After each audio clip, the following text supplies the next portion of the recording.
আমি 2.5 বছর একটা গাড়ির ফিসে ফিসে ঘুরে অনেক কষ্ট করে ড্রাইভার হয়েছি। গাড়িটার মালিক ছিল আমার চাচা। চাচাকে বললাম, চাচা আমি ড্রাইভার তো অনেক ভালো, আপনার গাড়িটা আমার হাতে তুলে দেন, দেখি এই গাড়িটা দিয়ে নি কোনো ফুটাইতে পারি আমার জীবনের আলো। চাচা তার অনেক যত্ন সহকারে রাখা গাড়িটা আমার হাতে তুলে দিল। ড্রাইভিং বয়স যখন 1 বছর, তখন হঠাৎ শুনি গাড়িটার মালিক নাকি এক্সচেঞ্জ হয়ে গেল। চাচাকে ফোন দিয়ে বললাম, চাচা কি হইলো, কিছুই বুঝতে পারলাম না আমি। উত্তরে চাচা বললে, বাতিজা এই গাড়ির মালিক এখন আমি না, হয়ে গেল তোমার চাচি। কিছুদিন পর দেখি এই গাড়ি আর আমার কন্ট্রোলে নাই। আমি ডানে কাটলে গাড়ি বামে যায়, আমি বামে কাটলে গাড়ি ডানে যায়। হঠাৎ একদিন আমার চাচি ফোন দিল, অর্থাৎ গাড়ির মালিক ফোন দিয়ে বলে, বাবা আমার গাড়িটা আমাকে দিয়ে দাও, তুমি অন্য চেষ্টা করো। জিজ্ঞাসা করলাম, কেন চাচি কি হলো? বললো, আমার এই গাড়ির দক্ষ ড্রাইভার চাই।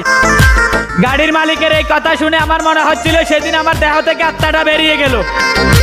দুর্ভাগ্য, কিছু করার নাই, শখের একটা গাড়ি ছিল, তাও মহাজন আমার কাছ থেকে কাইরা নিল।